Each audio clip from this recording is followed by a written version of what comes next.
अहमदाबाद का 4 दोस्तों का ग्रुप आरव, युवराज, निखिल और कर्ण रोमांच का शौकीन था।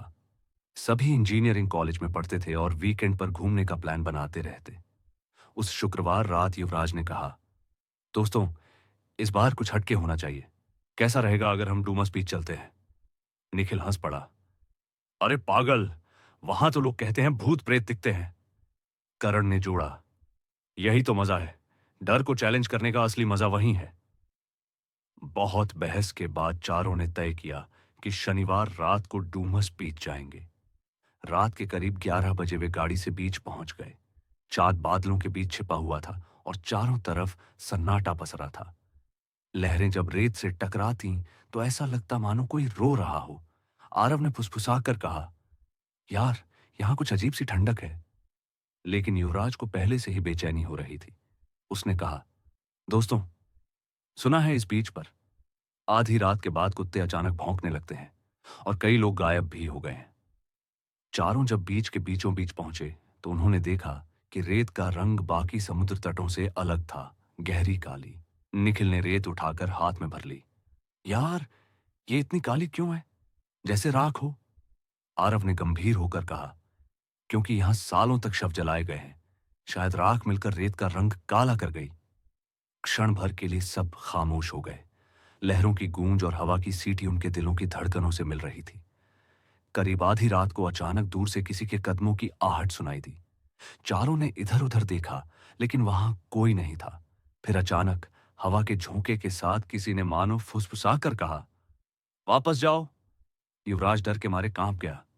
दोस्तों, मैंने सुना ना, किसी ने कहा, वापस जाओ। करण ने हिम्मत दिखाते हुए कहा, यह सब तेरे दिमाग का वहम है।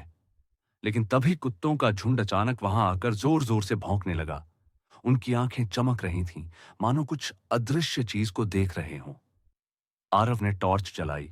प्रकाश की किरण जब काली रेत पर पड़ी तो उन्हें कुछ धुंधली आकृतियां नजर आईं। ऐसा लग रहा था जैसे सफेद कपड़ों में कोई भीड़ खड़ी हो। धीरे धीरे वे आकृतियां पास आने लगीं। निखिल चीख पड़ा, भूत! ये सच में भूत है। सब गाड़ी की तरफ भागे, लेकिन गाड़ी अपने आप बंद हो गया।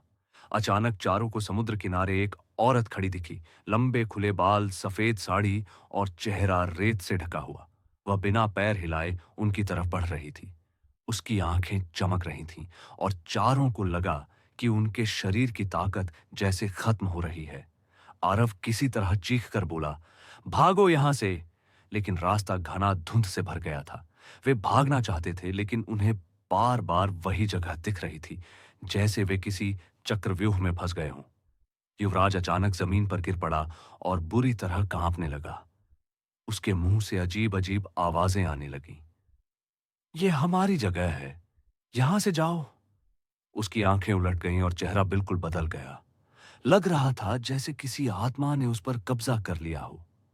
निखिल और कर्ण उसे पकड़ने की कोशिश कर रहे थे, लेकिन उसका शरीर असाधारण रूप से भारी हो गया था। उसी समय वह रहस्यमयी औरत युवराज के पास आ गई और उसके माथे पर हाथ रखा। तभी युवराज अचानक शांत हो गया और फिर उसकी सांसें थम गईं। तीनों दोस्त चीखते हुए वहां से भागने लगे। किसी तरह धुंध से बाहर निकलकर उन्होंने देखा कि उनकी कार का दरवाजा खुला था और इंजन अपने आप चालू हो चुका था। वे दौड़कर उसमें बैठे और तेजी से बीच से बाहर निकल गए।